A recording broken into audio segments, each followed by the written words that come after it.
الحمد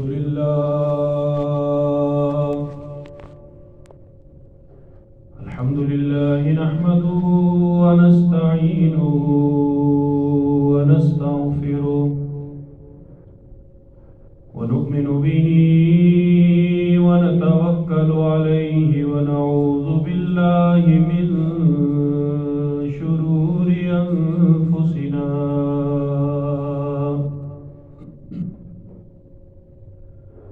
ومن سيئات أعمالنا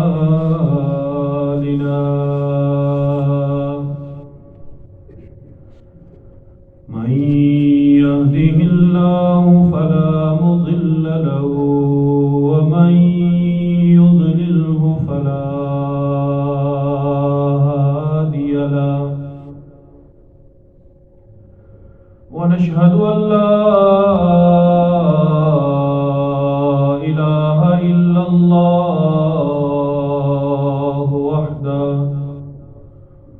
وحده لا شريك له ونشهد أن سيدنا ومولانا محمدا عبده ورسوله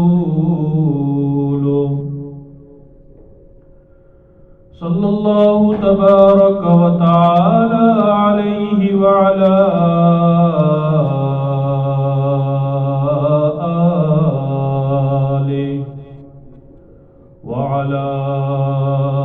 آله وأصحابه أجمعين أما بعد فأعوذ بالله من الشيطان الرجيم بسم الله الرحمن الرحيم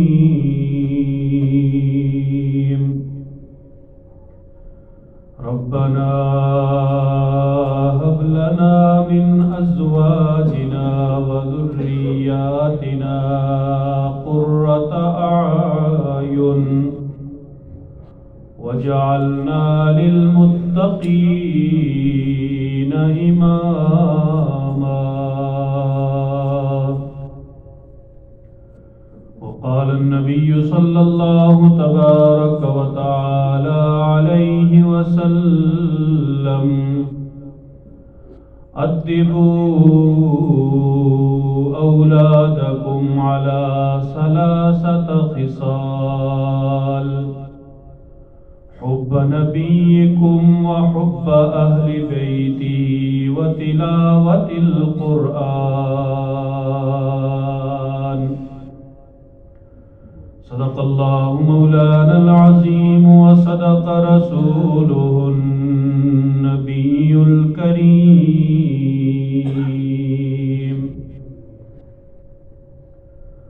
اما بعد واجب الاحترام حضرات حاضرین و سامعین اور میرے محترم بھائیوں دوستوں اور بزرگوں،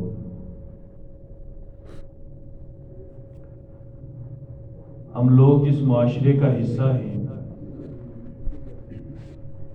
اس معاشرے میں انسان کو آئے روز مختلف حالات کا سامنا کرنا پڑتا ہے۔ کچھ حالات انسان کے موافق ہوتے ہیں جس پہ وہ اللہ کا شکر ادا کرتا ہے، اور کچھ حالات وقت کے گزرنے کے ساتھ ساتھ انسان کے لیے ناموافق، پریشان کن اور تکلیف دہ ہوتے ہیں۔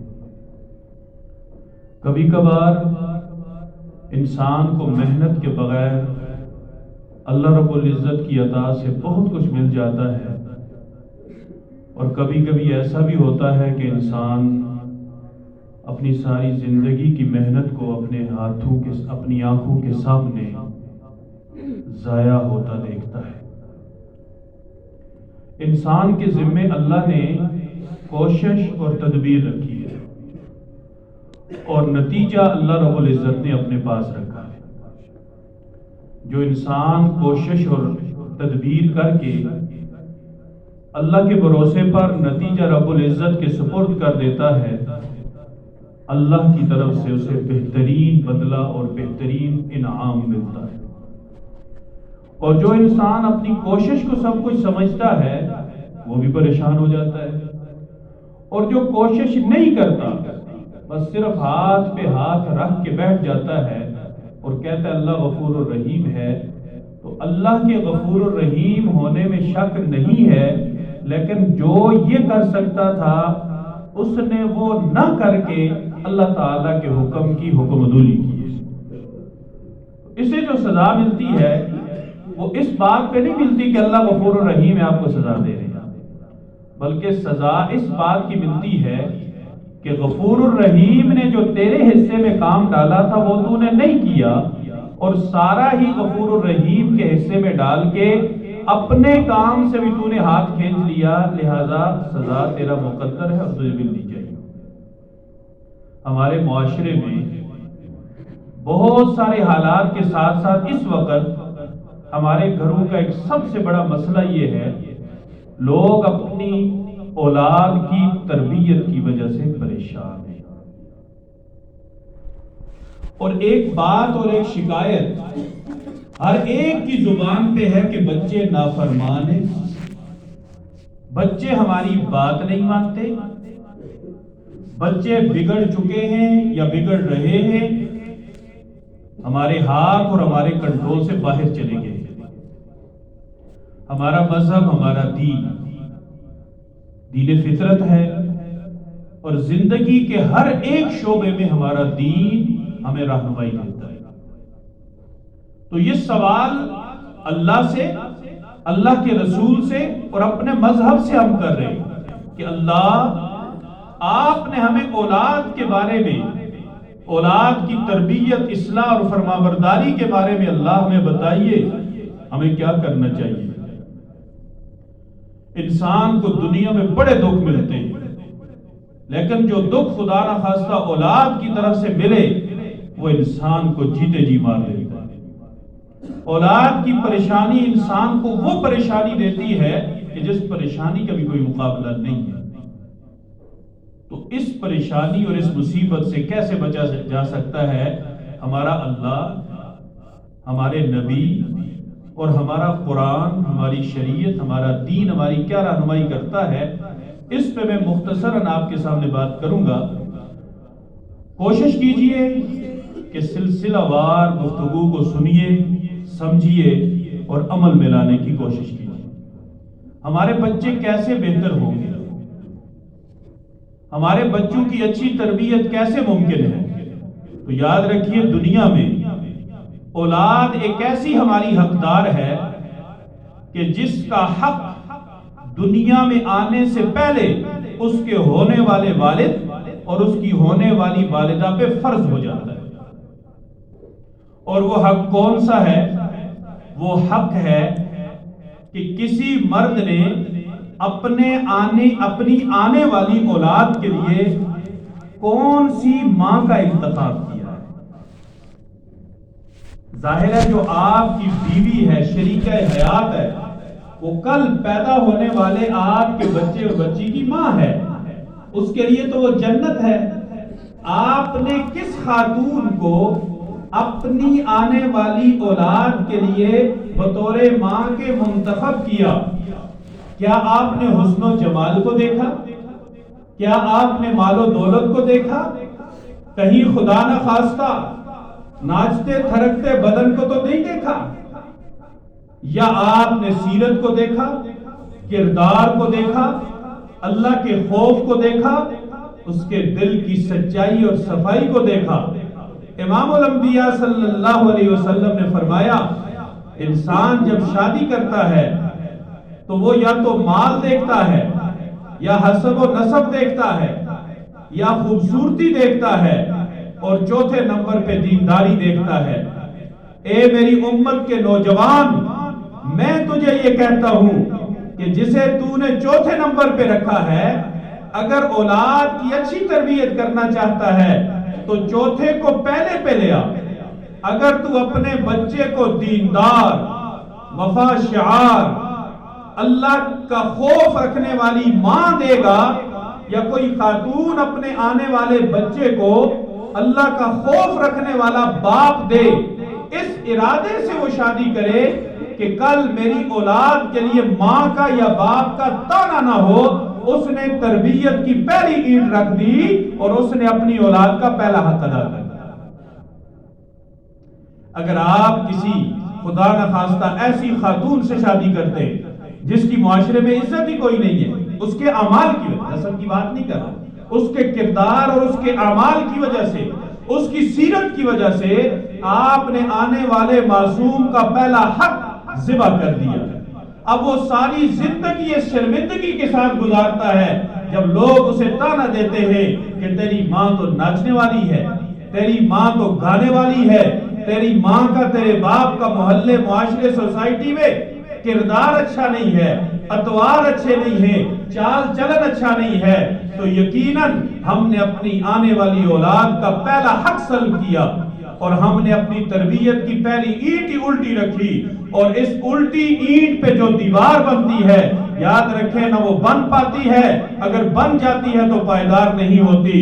اللہ پاک نے توفیق دی، اپنی اولاد کی تربیت اور اپنی اولاد کا حق سمجھتے ہوئے ایک نیک سیرت خاتون کا انتخاب کر کے ایک آدمی شادی کرتا ہے، نکاح ہو جاتا ہے، نکاح کے بعد اولاد کا دوسرا حق وہ بھی پیدائش سے پہلے ہے، وہ حق کیا ہے؟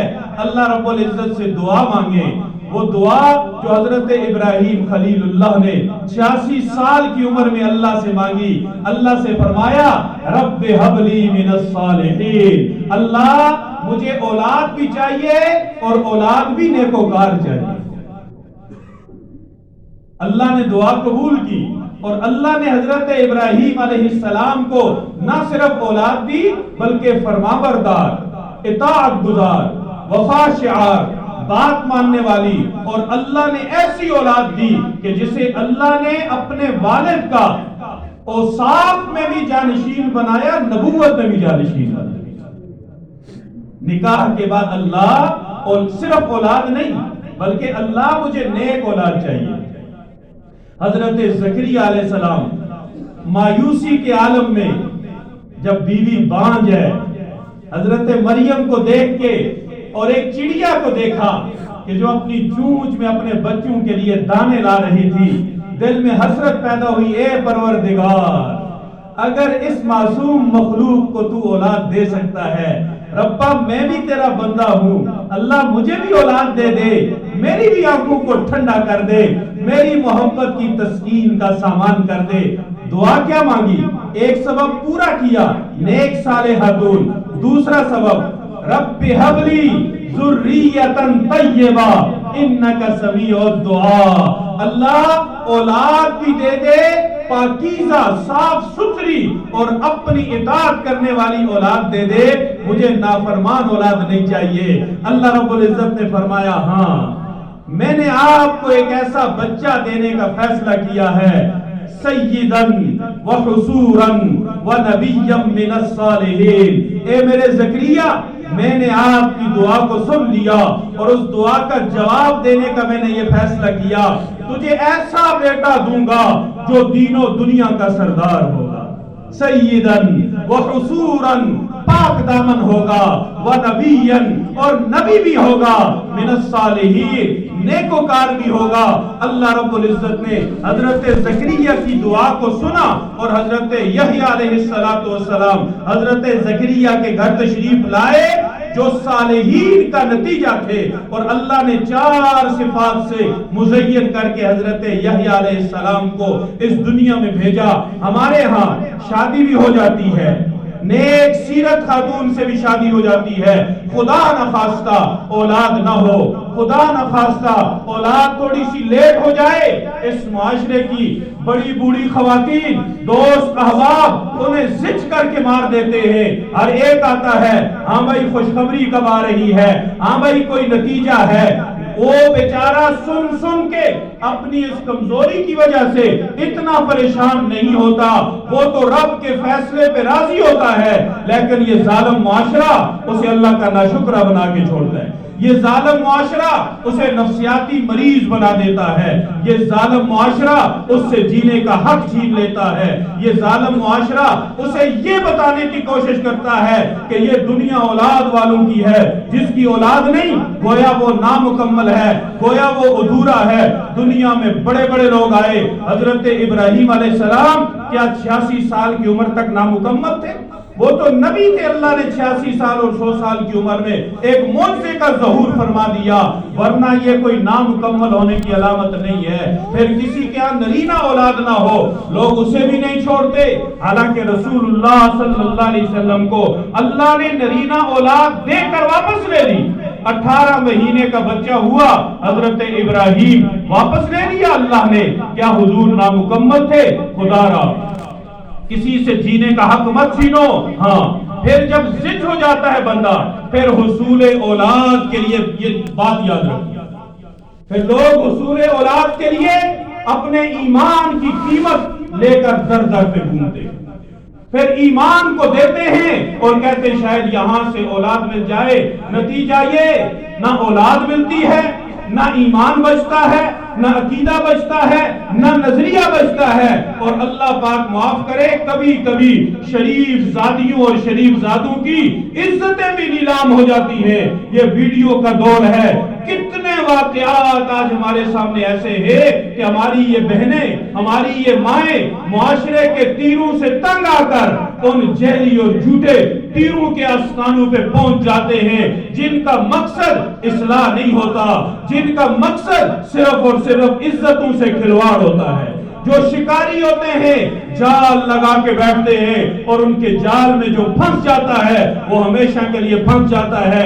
پچھلے ہفتے میں نے ایک یہاں اسلام آباد کا واقعہ سنا، بلکہ اپنی آنکھوں سے اس کی ویڈیو دیکھی۔ ماہر نفسیات، بہت بڑا ڈاکٹر، ادھیڑ عمر کا آدمی، خواتین اپنی نفسیات کے علاج کے لیے جاتی ہیں، وہ ڈاکٹر سب سے پہلی بات ان سے یہ کرتا ہے کہ آپ کو مجھ سے دوستی کرنی ہوگی، یہ میرے علاج کا سٹائل ہے، یہاں سے میرا علاج شروع ہوتا ہے۔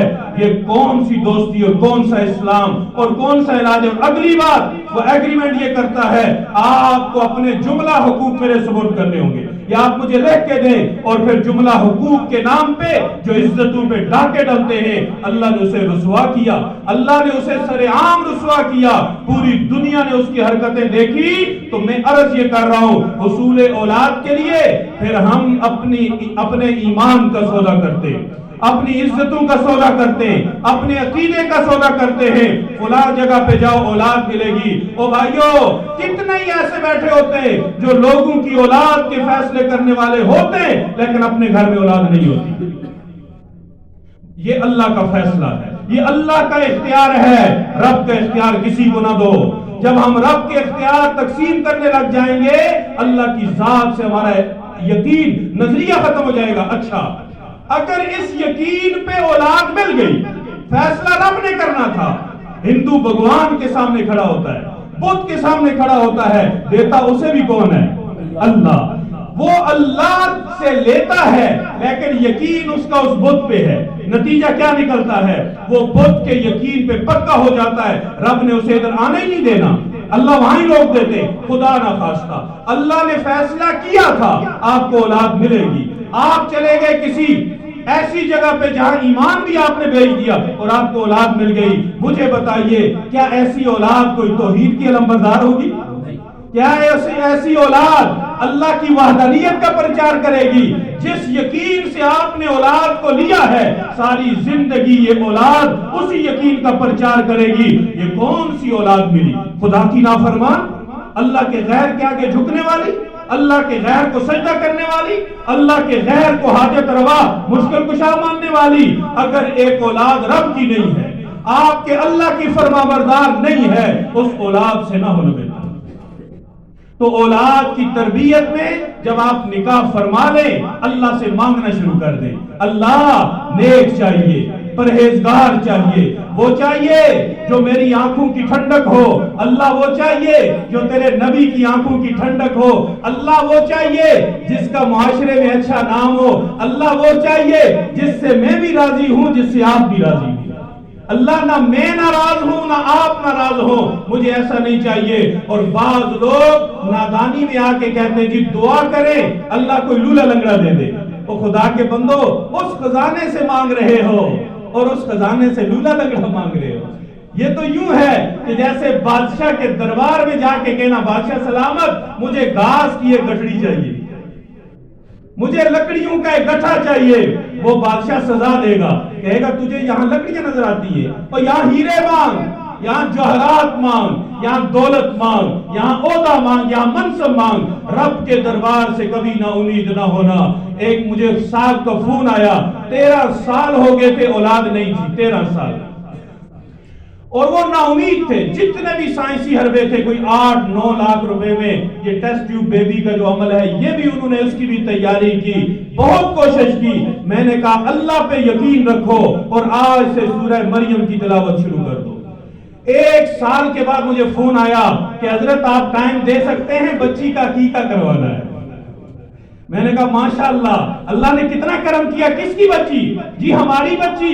میں نے کہا آپ کی بچی 13 سال تو آپ کے یہاں اولاد نہیں تھی؟ انہوں نے کہا خود ہی سورہ مریم بتائی اور خود ہی بھول گئے۔ الحمدللہ میں گیا، میں نے انہیں بہت مبارک دی اور مجھے بہت خوشی ہوئی۔ میں نے بچی کا عقیقہ کیا، دعا کی، اس کے لیے نام منتخب کیا، بتایا میں نے ان کو تھا۔ سورہ مریم پہ میرا اپنا ایمان مضبوط ہو۔ سورہ مریم کی تلاوت کریں۔ اللہ نے اس کے پیچھے اولاد کے خزانے رکھے ہیں اور رب کا خزانہ قرآن ہے۔ اس خزانے پہ یقین رکھ کے اس خزانے کو استعمال تو کریں۔ پھر دیکھیں اللہ نے اس کے پیچھے کتنے خزانے رکھے ہوئے ہیں۔ تو بات میں یہ کر رہا تھا کہ اولاد کی تربیت اولاد کے حقوق کی ادائیگی میں ہے۔ اللہ پاک نے اپنے فضل سے بچہ عطا فرما دیا۔ دنیا میں جب بچہ آئے وہ آ نہیں رہا، وہ خوشیاں لا رہا ہے، وہ تشریف لا رہا ہے، وہ محبتوں کا سامان لا رہا ہے، وہ اپنے ساتھ برکتیں لا رہا ہے، وہ رزق لا رہا ہے، وہ اللہ کا تحفہ ہے۔ رب کے تحفے کا استقبال کیجئے اس طرح جس طرح رب نے کہا ہے، رب کے رسول نے کہا ہے۔ استقبال یہ نہیں ہے آج ہمارے ہاں بھی ہندوانہ رسمیں اور جی گود بھرائی کی رسم، یہ انتہائی بے حیائی والی رسم ہے۔ آپ دنیا پہ اعلان کر رہے ہیں کہ اس خاتون کے پیٹ میں حمل ہے، یہ تو چھپانے والی چیز ہے، یہ رسمیں نہیں، اسلام نے ابتدا کی ہے۔ بچہ آیا آتے ہی استقبال کرے، فوراً کان میں اذان، دائیں کان میں اذان، بائیں کان میں اقامت، پوری اذان پوری اقامت، فجر والی نہیں۔ کچھ لوگ کہتے ہیں فجر والی اذان دے یا دوسری، فجر والی اذان کا نام ہی فجر والی ہے، کہا جا رہا ہے اذان دے، اور اذان فجر سے علاوہ والی ہے۔ وہ اذان دائیں کان میں آہستہ سے اور بائیں کان میں آہستہ سے۔ پھر کسی اللہ والے کو ڈھونڈے، اگر کوئی اور نہیں کسی نمازی کو ڈھونڈے، ایک کھجور اس سے چبوائے، اس کھجور کو پانی بنائے، یہ نہیں پوری کھجور ڈال دے بچے کے گلے میں پھنس جائے، کھجور کا پانی بنائے جس میں ذرہ بھی نہ ہو، صرف پانی ہو، پانی کا قطرہ بچے کے منہ میں ڈال دے۔ صحابہ کے ہاں اولاد ہوتی تھی، وہ رحمت دو عالم صلی اللہ علیہ وسلم کے پاس آتے تھے، میرے آقا گھٹی دیا کرتے تھے اور پھر وہ صحابہ نبی سے جڑ جایا کرتے تھے، اتنے جڑتے تھے معاشرہ تو نہیں توڑ سکتا تھا، یہ دنیا نہیں توڑ سکتی تھی۔ جب ان کی وفات کا وقت آتا لوگ رو رہے ہوتے، وہ خوش ہو رہے ہوتے، ان سے پوچھا جاتا اے بلال حبشی موت کا وقت ہے، آپ نے زندگی بھر نیا لباس نہیں پہنا، آج نئے کپڑے منگوا رہے ہیں، آپ نے زندگی بھر نیا لباس نہیں پہنا، آج کس خوشی میں نیا لباس پہن رہے ہیں؟ آپ کے چہرے پہ یہ بشاشت ہے، یہ مسکراہٹ ہے اور آپ دنیا سے جا رہے ہیں۔ تو بلال حبشی کہتے مجھے دنیا چھوڑنے کا کوئی غم نہیں ہے، کیونکہ یہاں سے آگے میرے آقا کھڑے ہیں۔ غدن نلقل احبا محمدا و حزبا، کل میں اپنے آقا سے ملوں گا، میں حضور سے ملوں گا اور میرے آقا میرا انتظار کر رہے ہیں۔ اپنے بچوں کی یہ تربیت کریں، اللہ سے جوڑیں، اللہ کے رسول سے جوڑیں، بچے کا استقبال ہو اذان سے، کسی اللہ والے نمازی کو تلاش کر کے اس کے منہ میں گھٹی دلوائیں، انشاءاللہ یہ نیک فالی ہے، آپ کے بچے میں اللہ پاک اس اللہ والے بزرگ کی عادتیں منتقل کریں گے۔ پھر اس بچے کا نام 7 دن پورے ہونے سے پہلے فائنل کر لیں۔ ہمارے ہاں ناموں پہ جھگڑا ہوتا ہے، ماں کا اپنا نام نام ہے، باپ کا اپنا نام ہے، دادے کا اپنا نام ہے، دادی کا اپنا نام ہے، نانے کا اپنا نام ہے، نانی کا اپنا نام ہے۔ یہ بچہ 1 سال تک کھلونا بنا رہتا ہے، بھائی نام فائنل کرنا ہے، یہ بچہ ہوگا یا بچی ہوگی، بچی کا بھی پہلے فائنل کر لے، بچے کا بھی پہلے کر لے، اسے ایک اچھا سا نام دے، یہ اس بچے کا حق ہے۔ پھر 7ویں دن اس کا عقیقہ کیا جائے، عقیقے میں بچی کی طرف سے 1 بکرا یا بکری، بچے کی طرف سے 2 بکرے یا بکری۔ رسول اللہ صلی اللہ علیہ وسلم نے اپنے نواسوں کا عقیقہ کر کے اپنی امت کو پیغام دیا، میری امت، جس بچے کا عقیقہ کیا جاتا ہے، اللہ پاک اس عقیقے کے جانور کے عوض میں بچے کو اپنی تحویل میں لے لیتے ہیں۔ بچہ رب کی حفاظت میں چلا جاتا ہے، اللہ کے حصار میں چلا جاتا ہے، اور جو میرے رب کی حفاظت میں ہو، جو میرے رب کے حصار میں ہو، اسے دنیا کوئی پریشان نہیں کر سکتی۔ اپنے بچوں کا استقبال اسلامی طریقے سے، نام اسلامی، تربیت اسلامی، عقیقہ اسلامی، اذان اسلامی، ختنہ اسلامی، سر کے بال صاف کرے اور اس کے بدلے میں چاندی یا سونا اپنی استطاعت کے مطابق صدقہ کرے یا اس کے پیسے صدقہ کرے، یہ تربیتوں کی ابتدا ہے۔ بچے کے آگے 3 مراحل ہیں، 3 مراحل۔ ایک مرحلہ گھر کا ہے، دوسرا مرحلہ سکول کالج کا ہے، تیسرا مرحلہ معاشرے کا ہے۔ بچے کی ضرورتیں ہر مرحلے پہ بدلتی ہیں۔ گھر کے مرحلے میں وہ بولنا چاہتا ہے، وہ چلنا چاہتا ہے، وہ الفاظ سیکھنا چاہتا ہے۔ رسالت مآب صلی اللہ علیہ وسلم نے فرمایا، بچے کو اللہ اللہ سکھاؤ، بچے کو لا الہ الا اللہ سکھاؤ۔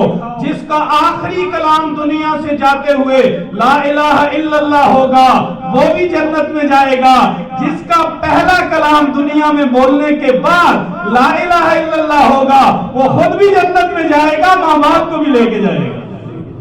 اللہ اکبر۔ وہاں تو اس کا اپنا شعور چل رہا تھا، یہاں ماں کی تربیت چل رہی ہے، یہاں باپ کا شعور چل رہا ہے۔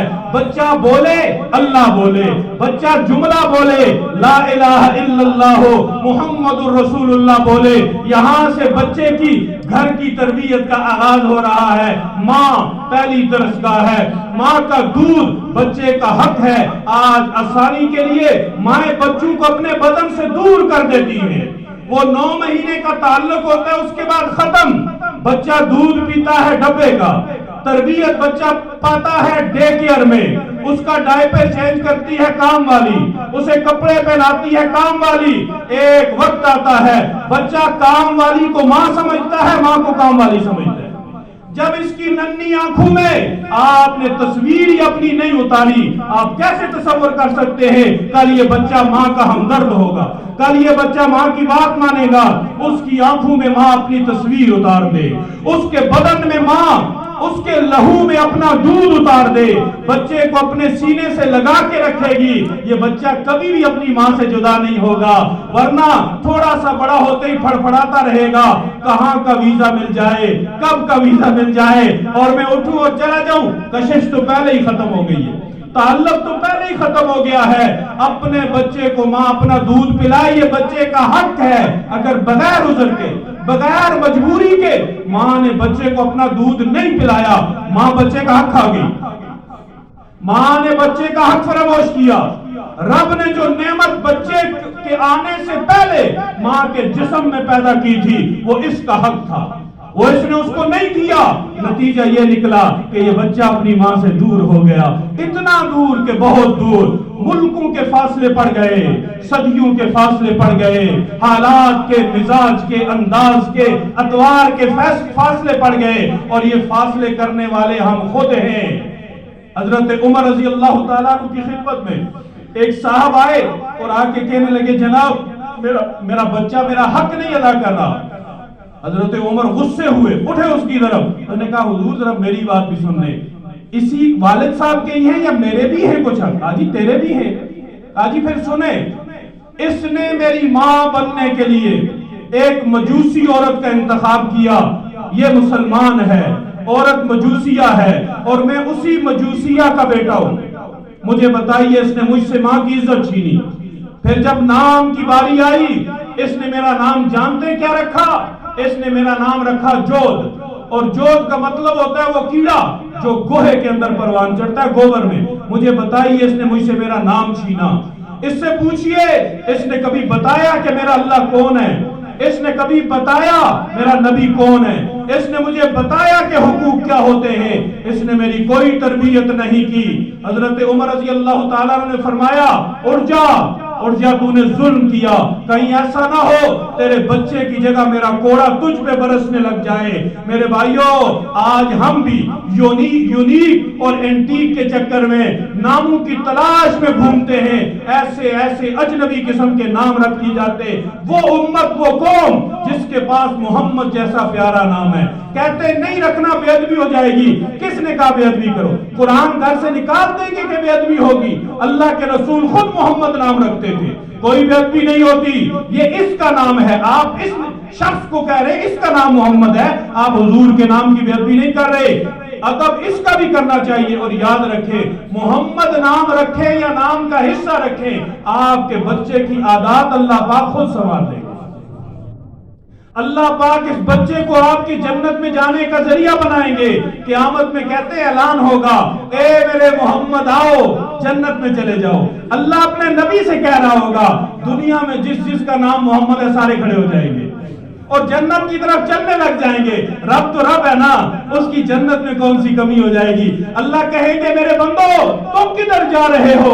میں نے تو اپنے پیارے حبیب سے کہا تھا اور تم سارے آ گئے.